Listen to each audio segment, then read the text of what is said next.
So my name is Neil Samtani. I'm 39 years old, a member of the Hindu community here in Gibraltar. I grew up in Gibraltar. My family moved to Gibraltar when I was just a little baby. Spent my whole schooling over here. My parents have lived here for many years. For a short while they were in the US, and that's where I was born. So Gibraltar was one of those places that I have incredibly fond memories of growing up in. In fact, when my children were born, there was no other place in the world I would rather raise them.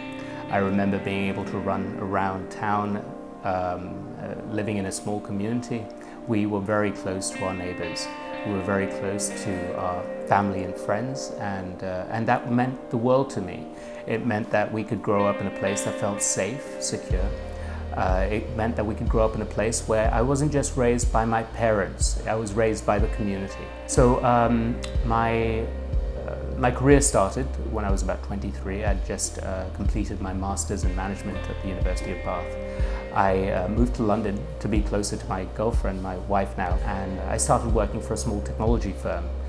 Now, what that allowed me to do was to be able to see how financial services really operates. Not just the selling side, but also some of the responsible side, some of the controls that we put in place, such that we could avoid systemic failure in an economy by ensuring that the right controls are put in place.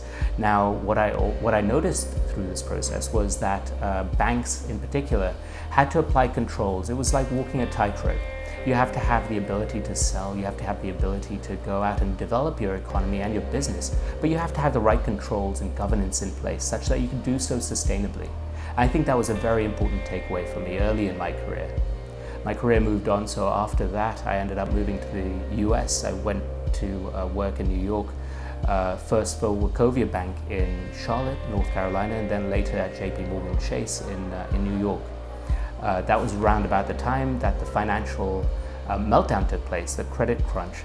And that was particularly important to me as well, because I saw firsthand what it means when banks behave irresponsibly. And I also got to see what impact it has on society. There was a backlash as a result of financial mismanagement within the banks and within the economy on a wider basis. And that was on a global level. So we were able to see, well, not only what is required to come out of this, but what happens as a result. How do you prevent issues like this happening again in the future? And that was important because I felt like it's something, again, I could take away and address. So when you position how we can implement controls, how can you do so in a way that mitigates the risk of human impact, of people's impact? Because we know that the economy is important to us and we have to develop that, but we also have to put those controls in such a way that it doesn't hurt people if something goes wrong. We should be able to sustain our economy. My vision for Gibraltar is one where we have a developing, sustainable economy, an economy that can be based on the green economy, such that we can rely on green forms of energy. I see a Gibraltar where we encourage and celebrate diversity. We have a vibrant community right now. I'd like to see that continue and progress. I see a Gibraltar where our progressive values are also celebrated and core to our community.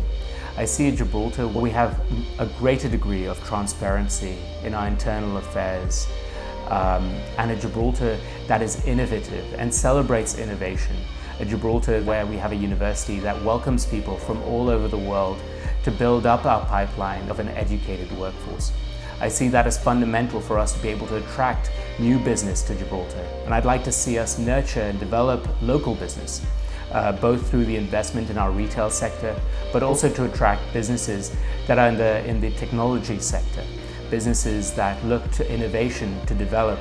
Because ultimately we are an innovative society. We're a society that has combated hardship and challenges in the past. And I see that continuing. Our robust community can continue to do that, and we'll continue to find new ways to address the challenges that we'll see in the future. But if you were to look at Parliament today, I don't think it's truly reflective or representative of that vibrant community I was talking about. It shouldn't be a Parliament that solely consists of lawyers and a single demographic from our society. It should be more representative of us as a community, and I think that's where we could certainly develop and progress.